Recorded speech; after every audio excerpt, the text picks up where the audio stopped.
If you look at what Guardiola done, the changes he's made, he's thought, right, we can't get through this team. We can't play through them. Why are we not lauding Arteta more then for that? Last season, got beat badly. This season, we've taken 4 points and haven't conceded a goal against City. Bear in mind, they've not won at the Etihad since 2015. It also ended in a draw between Manchester City and Arsenal, which means that Liverpool took advantage, having beaten Brighton earlier on yesterday. So they have gone to the top of the Premier League.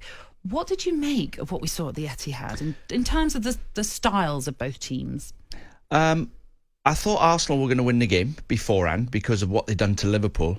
I watched Liverpool run all over about 5 teams on the bounce. Newcastle, West Ham, 2 of them.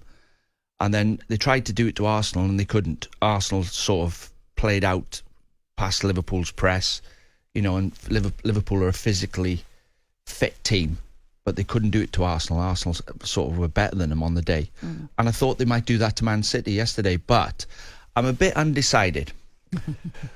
Is it a tactical, planned 0-0 draw from Arteta, brilliantly pulled off the way he's done it, or should they have gone for it? And was it a bit, in the lower leagues, you'd call it parasite football. What's that then?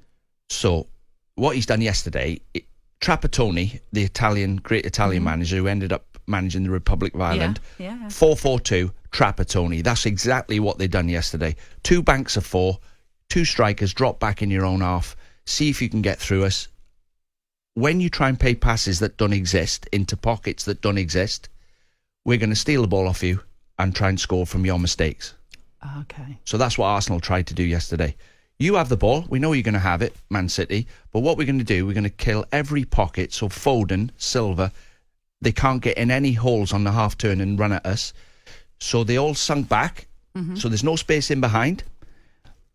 So your goalkeeper's got, he's on his line and he's got no decision to come for a through ball or not.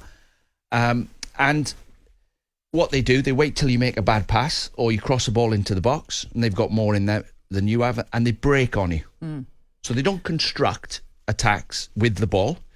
They pinch goals from your mistakes, counter-attacking, basically.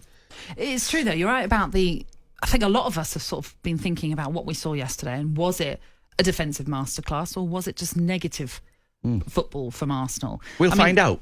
Well, won't we? Yes, we will, certainly. But it was their lowest possession in a game this season. They only had 28% across that whole 90 minutes. That's very different from an Arsenal side that tends to dominate on the ball and with the ball, so heavily possession-based. There's only been a few games this season where the opposition has had more of the ball in games.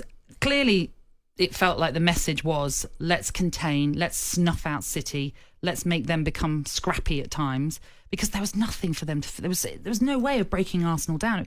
Defensively, they were superb, without a doubt. And you can't be critical of that. It's just maybe... I think Adrian Durham yesterday was at the game, and he was calling it a very poor game just because of how the 2 teams played and how the fact that City couldn't break down Arsenal. And they got frustrated by Arsenal. But Trapattoni used to spoil the game on purpose. So if we make this an entertaining game, we're going to get beat by Man City. If we make this a basketball match, Man City have got bigger guns than us. So you try and win another way. So a clever way, Trapattoni used to do it. Arteta yesterday, as he's played Jesus one side, Saka. They were sitting in front of the fullbacks. He's got Jorginho and Rice, Odegaard and the German from Chelsea. Havertz. Sorry. 25 yards back in their own half, saying, come on, try and get through us. There are no pockets. They don't exist. But what we're going to do, we might do you on set plays, because Arsenal are very good at it. They've got a big, strong team. I don't think they could have done what they done last year, with the players there. Yeah, let's talk about that in just a moment. But before that, let's hear from Mikel Arteta and what he had to make on what we saw yesterday. You want to win the game. We're prepared to win it. We could not win it.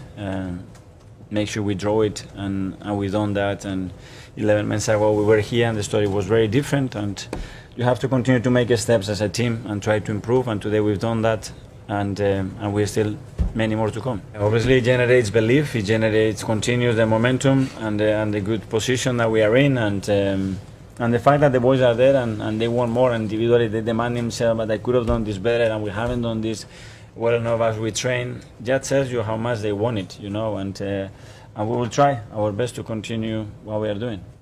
So that's what Mikel Arteta then had to say after that goalless draw. And look, I think a lot of people, like I've mentioned, probably were sat down to watch that game and were expecting a fierce toe-to-toe contest. That's not what we got. We got a very different approach from Arsenal. But do you think, bear in mind they've not won at the Etihad since 2015, you sort of said they wouldn't have got that result this time last year. Have they matured then in the season? Well, I don't think they could have put that defensive performance out like they put out, playing like they did 4-4-2. If you look at what Guardiola done, he's in the end, the changes he's made, he's thought, right, we can't get through this team. We can't play through them. They're too compact as a team. 4-4-2, we can't get through the middle. So he took Foden off, who couldn't get a kick. He moved Silva, he took Kovacic off, put Silva back into midfield, brought Grealish and Doku on, and tried to go round the outside of Man City.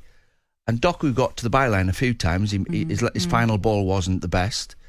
And he got a few cutbacks. I mean, Højlund missed the chance to square it for Rodri, didn't he?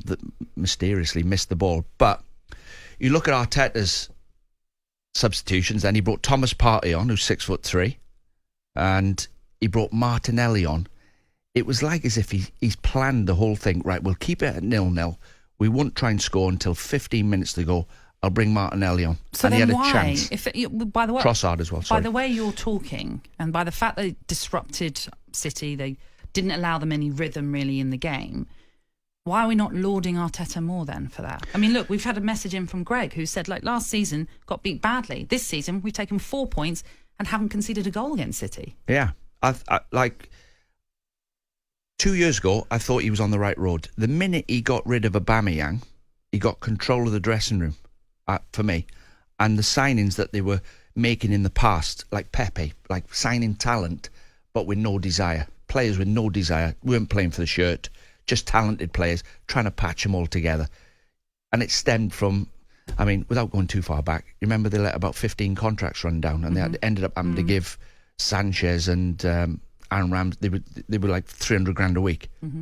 And the dressing room was sort of ruptured. And he's got control of the group now. He's on the right road. He's added Declan Rice to that group. He's added two, for me, the great players, Zinchenko and Jesus, like head and shoulders above, talent-wise and attitude. And it's spread right through their camp. And I said about 3 weeks ago, I think Arsenal are going under the radar, creeping to the title. And that game yesterday, they both damaged each other, haven't they? They both took 2 points off each other.